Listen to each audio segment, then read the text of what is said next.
Hai teman-teman, balik lagi di channel aku, Lirih Ambar Westi. Kali ini aku akan menceritakan cerita dari seorang penulis ternama, yaitu Simple Man, yang berjudul Janur Ireng.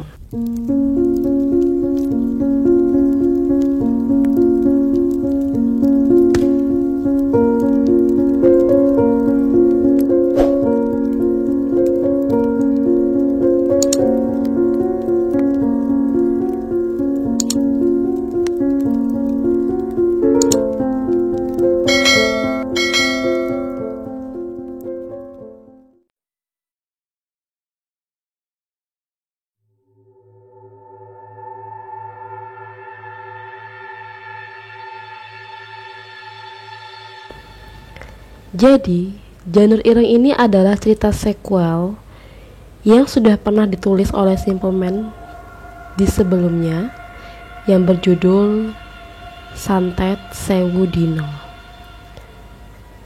Jadi, cerita Janur Ireng ini adalah lanjutan dari cerita Santet Sewu Dino.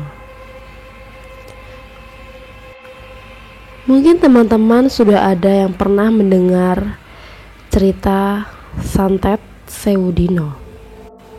Bagi teman-teman yang memang belum pernah, saya akan menceritakan sedikit cerita tentang Santet Sewu Dino yang merupakan kisah sebelum terjadinya cerita Janur Ireng. Jadi secara singkat, Santet Sewu Dino itu menceritakan tentang seorang gadis desa yang bernama Sri. Dia ditawari pekerjaan ke sebuah keluarga kaya raya yang memiliki banyak restoran. Di situ dia bersama 3 orang temannya bertugas untuk mengurus seorang anak yang sangat aneh di sebuah hutan yang gelap. Dalam hal mengurus anak ini pun banyak sekali keanehan, seperti harus dilakukan ritual-ritual dan hal-hal yang tidak terfikirkan secara logika. Banyak kejadian-kejadian aneh terjadi sampai akhirnya menelan korban jiwa dan membiarkan Sri selamat seorang diri. Sampai akhirnya si Sri memutuskan untuk tidak lagi bekerja di keluarga kaya raya tersebut. Nah, Janur Ireng ini adalah kelanjutan dari cerita Sri tersebut. Bagaimana ceritanya? Mari kita dengarkan bersama-sama. Sebelumnya, jangan lupa untuk klik tombol subscribe, like, dan share. Disarankan menggunakan handset agar cerita ini benar-benar membuat Anda merasa berada di tempat tersebut. Suara dering telepon terdengar memenuhi ruangan, namun tak ada satu riuh orang di dalam sana yang mengangkatnya. Seorang wanita tengah menatap lurus di sebuah jurnal di depannya.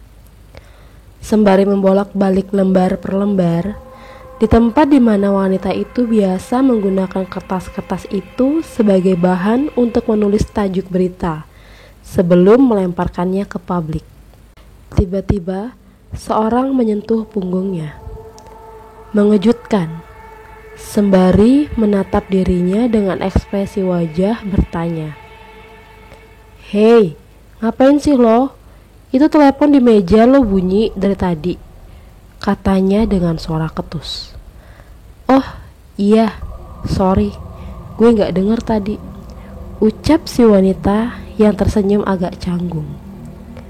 Orang itu menggeleng-gelengkan kepala, menatapnya sejenak sembari berdeham lirih. Aneh.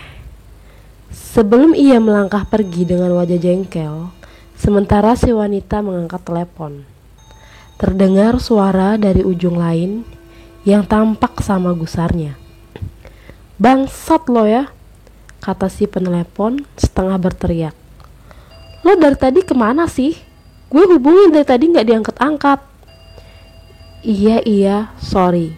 Gue tadi di kamar mandi soalnya, ucap si wanita sembari membuka lembar per lembar di buku jurnalnya yang penuh dengan coretan dan tulisan-tulisan acak seadanya. Sementara gagang telepon sudah disangga oleh bahunya. Si wanita kembali mencoret-coret entah apa di dalam buku jurnalnya. Kebiasaan yang sudah lama ia miliki. Bahwa ia sendiri tidak tahu sejak kapan kebiasaan mencoret coretan tak berdasar di buku jurnalnya. Ya sudah, gini loh, ucap si penelpon yang kini suaranya terdengar lebih serius. Gue baru aja dapat kabar ada sesosok mayat baru aja ditemukan di sebuah rumah gubuk di tengah ladang tebu. Lo bisa gak ke TKP? Soalnya si Riko lagi gue suruh ngerjain hal lain. Hening. Si wanita terdiam sejenak sebelum si penelpon memanggil kembali. Weh, gimana? Lo bisa gak ke TKP sekarang? Ekspresi si wanita tampak termenung untuk sesaat. Entah kenapa, suara dari si penelepon seakan tak terdengar lagi di telinganya. Digantikan dengan keheningan yang memanjang sejauh mata memandang. Selang beberapa saat, ruangan yang seharusnya ramai itu mendadak menjadi lebih sunyi. Dan kegelisahan yang pernah wanita itu rasakan dulu mendadak menyeruak kembali. Wanita itu baru sadar bila firasat yang dulu sering kali menghantuinya mendadak kembali, dan bayangan-bayangan hitam yang ada di sekelilingnya membuatnya tahu bahwa meski dalam keheningan, ia tidak benar-benar sendiri. Mira! Teriak si penelepon yang sontak membuyarkan lamunan si wanita. Lo denger gue gak sih? Bisa gak? Iya, bisa kok. Bisa. Di mana alamatnya? Tanya wanita itu dengan nada sedikit parau. Mira, itu adalah nama wanita itu. Sebuah nama yang diberikan oleh almarhum ayahnya yang menghilang tanpa jejak.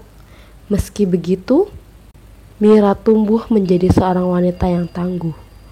Lebih tangguh dari apapun, bahkan sejak kepergian neneknya, orang kedua yang paling ia sayangi setelah ayahnya. Mira mendengarkan dengan seksama alamat yang dikatakan si penelepon. Sembari mulai menulis di jurnalnya, alamat tempat TKP itu berada. Namun, tiba-tiba Mira terdiam dalam keheranan saat menyaksikan apa yang tertulis di atas kertas buku jurnalnya adalah sebuah tulisan yang terbaca dari coretan-coretan tangan Mira saat ia sedang menelepon tadi.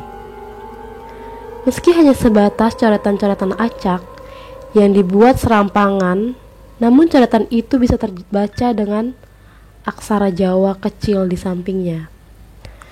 Coretan itu terbaca sangat jelas, sebuah tulisan yang bila dibaca menjadi dua kalimat yang belum pernah Mira lihat sebelumnya. Janur Ireng.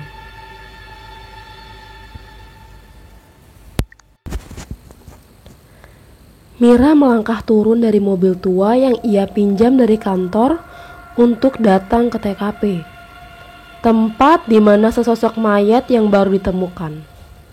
Lokasinya sendiri berada di sebuah perkebunan tebu yang rimbun dan jauh dari hiruk-pikuk pemukiman penduduk, sehingga mayat yang baru saja ditemukan sudah dalam kondisi yang benar-benar mengenaskan.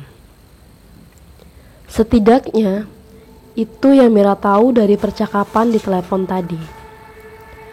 Berbekal kartu jurnalis yang Mira punya, polisi yang berjaga di depan garis kuning mengizinkan Mira masuk. Sementara di luar garis kuning sudah banyak dipenuhi orang-orang yang sama penasarannya satu sama lain. Mira melangkah di atas tebu-tebu yang dipangkas secara serampangan sembari melihat sekeliling dan Mira merasa aneh. Untuk apa seseorang tinggal di tengah-tengah lahan tebu seperti ini? Mira sempat mewawancarai beberapa penduduk yang ada di sekitaran TKP. Mereka mengaku tidak ada yang tahu bila ada sebuah rumah yang dibangun di tengah-tengah lahan tebu yang luas ini. Apalagi setelah ditemukannya seonggok mayat yang ada di dalamnya. Setelah menempuh kurang lebih 100 meter dari jalan, barulah Mira bisa melihat rumah gubuk itu yang disusun dengan kayu-kayu tua. Mira mendekati rumah itu, di mana di depan rumah terlihat banyak petugas dan beberapa teman jurnalis yang Mira kenal. "Mbak Mira," panggil seorang petugas yang kebetulan mengenali Mira. Mira mendekat. "Bapak," ucap Mira kepada petugas. "Bagaimana Pak keadaan mayat yang ditemukan? Apakah sudah diidentifikasi siapa dia?"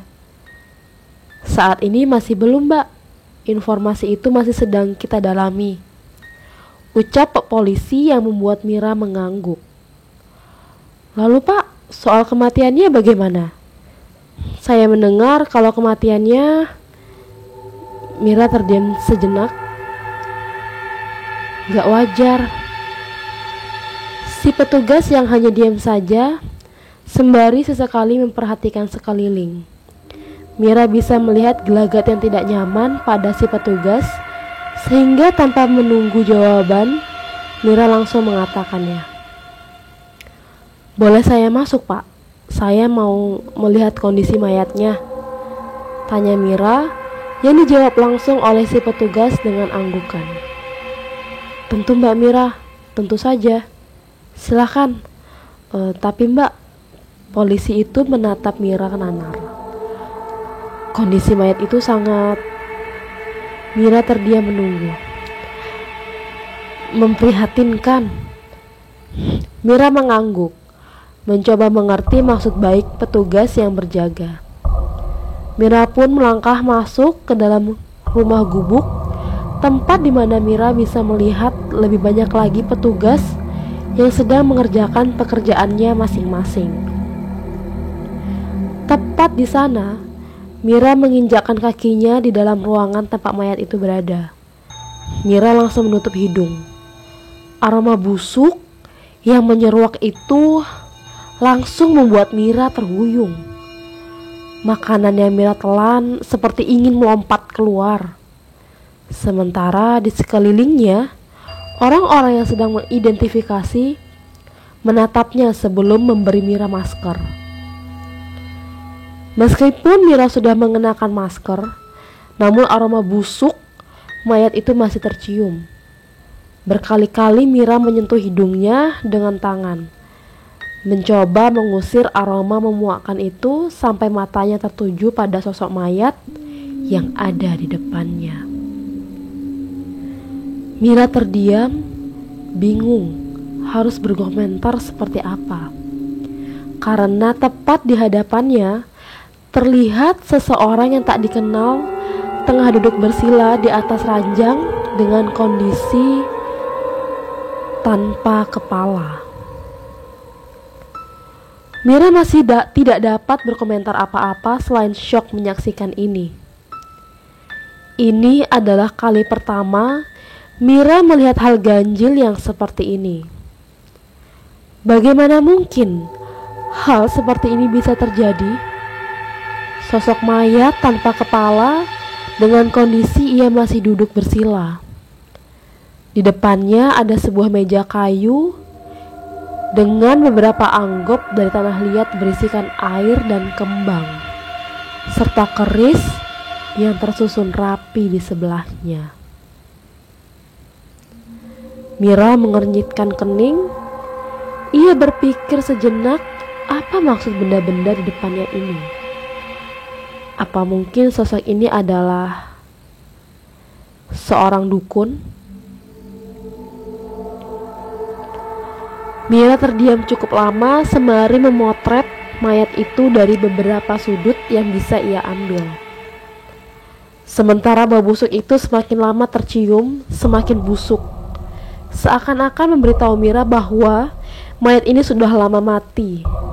Setidaknya itu yang Mira tahu, mengingat ia sudah pernah menangani peristiwa kematian serupa seperti ini.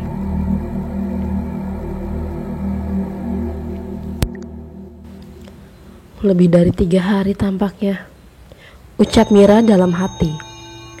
Kulitnya terlihat pucat dan menguning dengan lalat di sekelilingnya. Mira mencoba melihat sekeliling ruangan itu, namun sayangnya ia tidak menemukan apapun. Bisa jadi polisi sudah mengamankan beberapa bagian yang penting, yang kemungkinan bisa membantu penyelidikan. Namun, dari semua yang bisa Mira lihat di sini, Mira mencium sesuatu yang lain. Sesuatu yang sedari tadi mengganggunya. Mira menoleh, menatap sebuah pintu ruangan lain. Pintu itu tertutup dengan garis kuning yang terpasang di dalamnya. Mira mendekatinya. Tiba-tiba sebuah kilasan aneh muncul. Dari dalam pintu yang tertutup itu, Mira bisa mendengar suara jeritan dari seorang perempuan yang terdengar di telinganya terus-menerus meminta pertolongan. Anehnya, tak ada satupun orang yang ada di dalam sana mendengar suara itu. Penasaran, dengan perlahan-lahan Mira mendorong pintu itu dan melangkah masuk melewati garis kuning yang terpasang di depan pintu. Di dalamnya Mira menemukan sebuah ruangan lain. Sebuah ruangan yang sama persis dengan ruangan tempat mayat misterius itu ditemukan.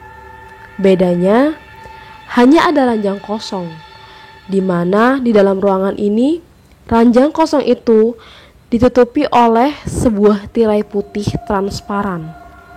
Mira mengitari ranjang, sementara ia melihat ke sekeliling. Sedari tadi, Mira masih bertanya-tanya, ruangan apa dan bagaimana bisa ada rumah yang dibangun di sini tanpa ada satu orang pun yang tahu. Hal ini tentu saja membuat Mira begitu tertarik. Mira pun mulai memeriksa ruangan itu. Sementara para petugas kepolisian dan jurnalis lain masih tampak sibuk dengan urusannya sendiri-sendiri. Di tengah ketegangan melihat bagian-bagian yang belum tersentuh itu, tiba-tiba Mira melihat sesuatu yang ganjil. Sesuatu yang ada di bawah sebuah kain hitam pekat yang dililit dan diletakkan di bawah ranjang bertirai putih itu. Mira mengangkat ranjang, meraih ikatan hitam pekat itu. Di dalamnya Mira menemukan sebuah cincin dengan batu berwarna merah delima tua yang lingkarannya terbuat dari tembaga kekuningan. Mira terdiam sejenak menyaksikan cincin itu. Sebelum Mira menyadari ada sesuatu yang lain di balik ranjang itu, Mira tertegun menyaksikan sebuah buku tua yang dibuat dari kulit kambing berwarna coklat muda. Mira mulai membuka buku itu. Di depannya tertulis sebuah tulisan yang dibuat dengan menggunakan aksara Jawa kuno. Mira tidak mengerti buku apa itu sebenarnya, sebelum sebuah suara mengejutkan. "Mbak," ucap seseorang dari luar ruangan. "Tidak boleh masuk ke ruangan itu. Ini masih diidentifikasi. Dilarang menyentuh atau melakukan apapun di sekitaran TKP." Mira berbalik, menyembunyikan buku dan cincin itu di balik baju belakangnya. "Iya Pak, maaf, saya akan keluar." Mira pun meninggalkan ruangan itu, menutup kembali pintu dan meninggalkan rumah aneh itu. Siapakah sosok di balik mayat misterius itu? Sampai saat ini Mira belum tahu. Di luar rumah, kepala petugas yang bertanggung jawab dalam kasus ini mulai diwawancarai banyak jurnalis termasuk Mira. Rentetan pertanyaan diajukan, namun tampak si kepala petugas belum yakin dengan jawabannya, sehingga semua jurnalis akhirnya meninggalkan tempat itu sementara waktu. Dari apa yang Mira dengar hari ini, banyak spekulasi ganjil dari informasi mengenai siapa sosok mayat tanpa kepala itu.